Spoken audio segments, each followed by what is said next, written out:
Doolado and welcome to another tutorial in web development. This is part 3 in my series where I show you how to make bouncing balls in the HTML5 canvas. So let's carry on from where we left off in the previous tutorial. So in the previous tutorial we have this problem where the canvas is not the same size as the window until we resize the window. To fix this, we want to start coding on our Let's Go segment, and to be more specific, our function called init. So write function init and then the parentheses and some curly brackets. Then we want to use our CTX, that stands for context, variable that we initialized up here in our global variables. So context equals, and then our jQuery $sign thing, parentheses, hashtag canvas. That's basically accessing the canvas ID with jQuery, and then 0 in the square brackets, and then dot get context parentheses 2D.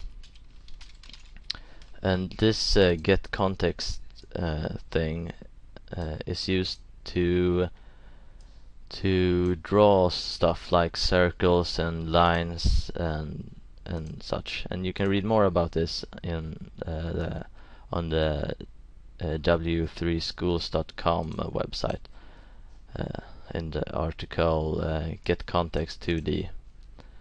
As you can see, we can do stuff with colors, styles, shadows. There's a few methods for gradients, lines, styles, rectangles, paths, texts. Yeah, and we're gonna use lines, circles, and text, and there's gonna be some colors and stroking and yeah, whatever.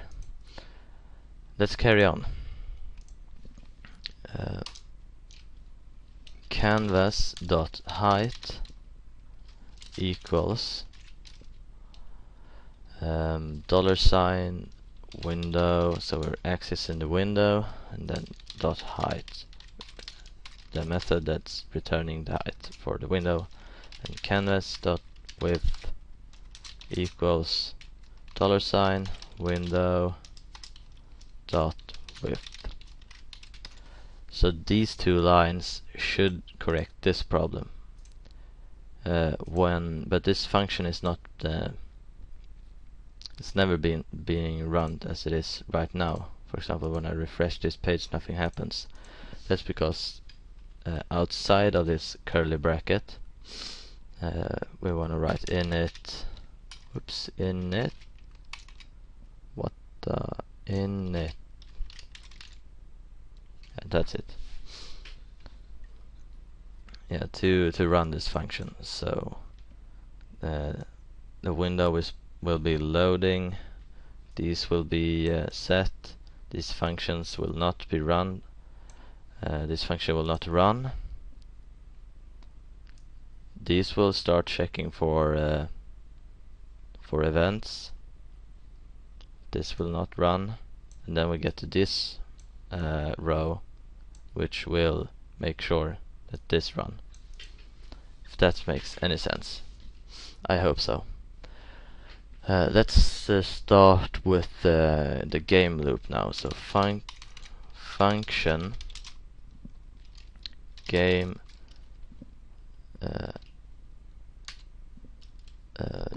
game, and this line and loop, parentheses, curly brackets. And I actually forgot one thing here in the init function.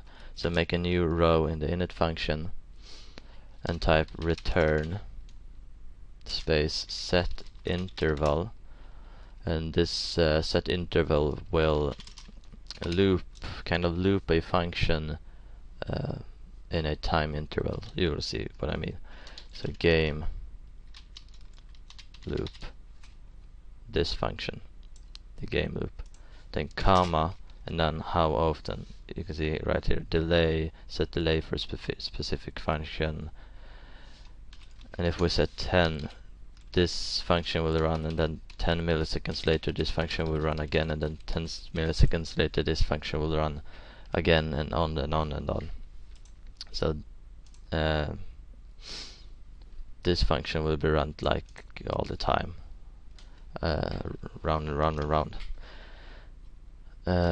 Now type ctx dot clear rect, and this is one of the methods which you can read about on the W3 web page, or you can skip that and just continue watching this tutorial.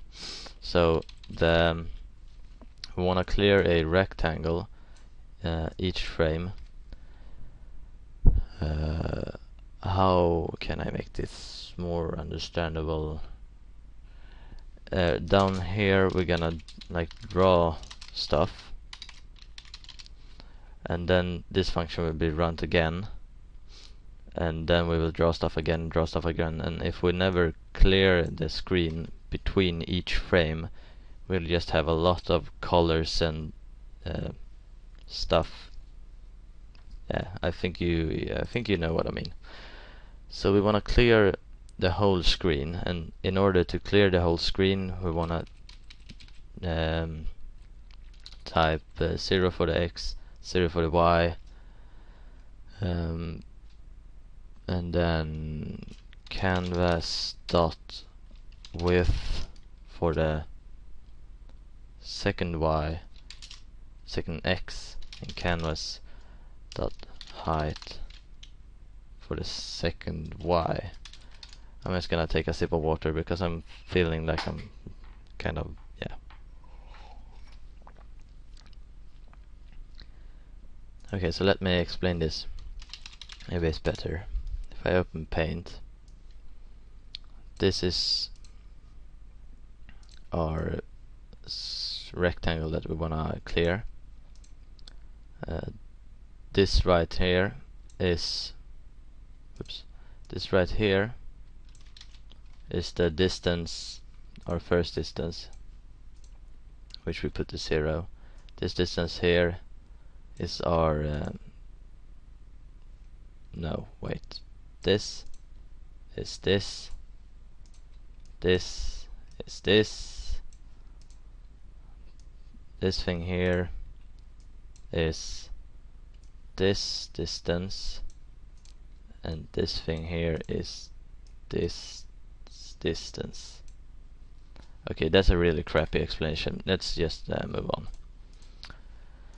Clear the screen, and now if the mouse down equals true, we wanna to do draw the arrow, and mouse down is this variable right here. Oops. Yeah. Let's move on. Let's make a for loop for variable I equals 0. I is less than balls dot length I plus plus. So we make a variable called I, which will be 0, and we will run this code that's inside of here as long as I is less than our list with balls,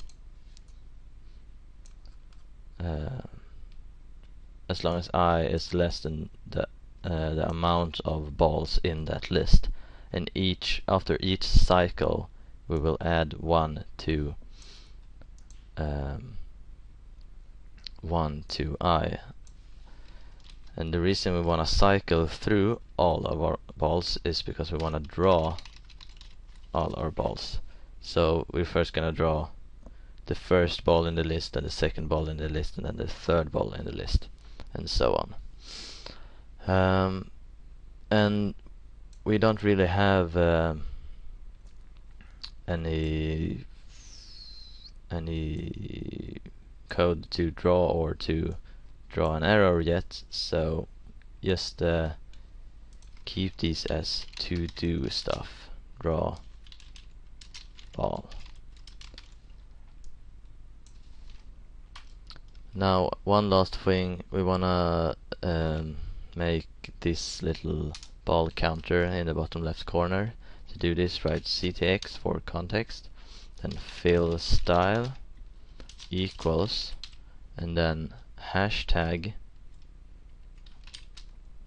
You can either do black or hashtag 00000, so 6 zeros.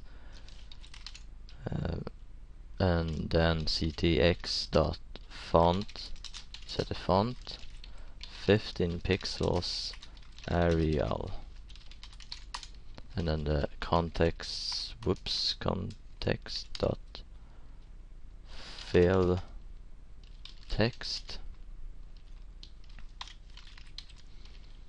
balls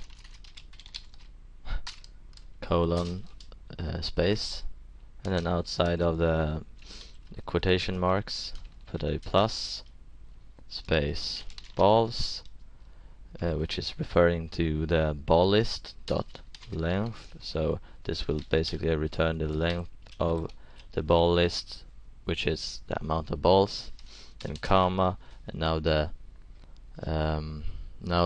x margin, the margin from the left, so that would be 10 pixels, and then the margin from the top. And let's put this to canvas dot height, and now it will be pressed against the bottom of the screen, but if you put -10, it will be kind of shifted up, so it will look nice. Let's refresh our program. So this ball counter is functioning because it says that there is no balls, and there is no balls.